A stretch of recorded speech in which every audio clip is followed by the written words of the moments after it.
Hi there everyone, it is currently the 13th of January 2012 and out here in the Western Pacific today we're continuing to watch this area of convection moving across the Philippines today. That's bringing some heavy precipitation, over 100 millimeters of rainfall in a few of the locations out here across Southern Visayas and also in towards Mindanao, and also just off the screen here towards the left we're going to talk about an area that JTWC is actually calling in low potential of tropical development in the next 24 hours.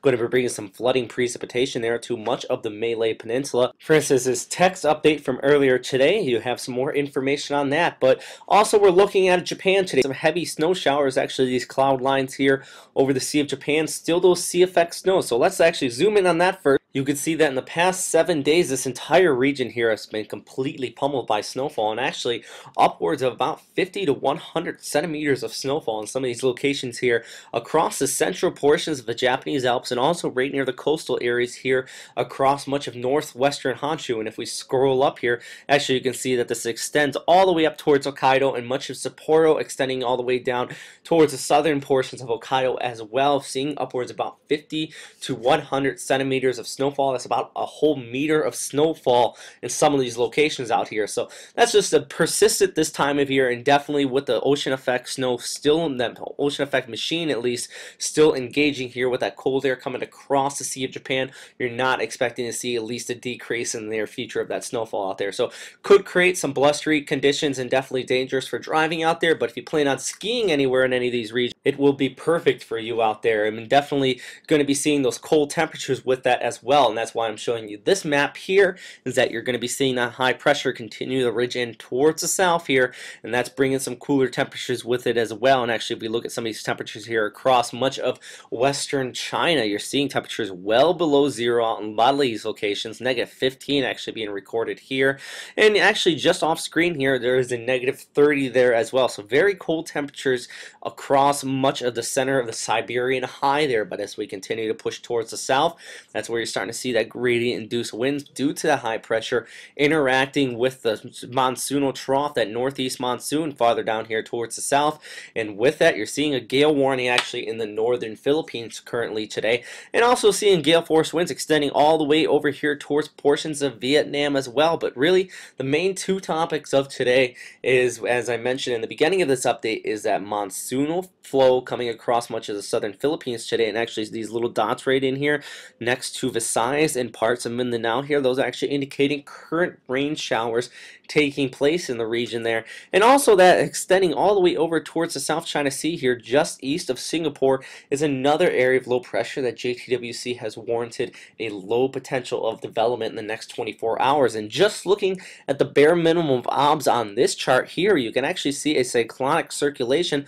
That's that southerly wind here, that northerly wind there, rotating around this area of low pressure. And also this is indicating rain showers and cloudy skies there as well. So with that, we actually can check the Malay radar and see that there actually is heavy rain showers across much of this region. You do have that gap in the radar coverage here across much of the South China Sea, but still some of those bands associated with the monsoonal flow here coming out of Borneo and heading over towards the Malaysian Peninsula here. So even Singapore, you could be seeing an increase in rainfall, but really the highest threat is going to be right there near the Thailand and Malaysian border. And actually let's just the GFS model outlook here, and really initializing fairly decent here with this northeast monsoon in both locations.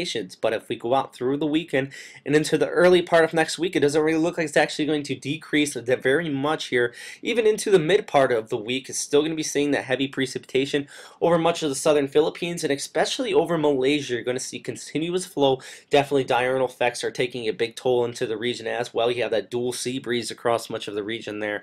So with that being said, it doesn't look like this rainfall is at least including the Philippines and over towards Malaysia there. So definitely going to keep a continuous eye on this and the potential for continuous flooding. And also I do want to bring up in here, it's kind of noticeable if we go to the early part of next week, see this little stationary boundary starting to develop up there.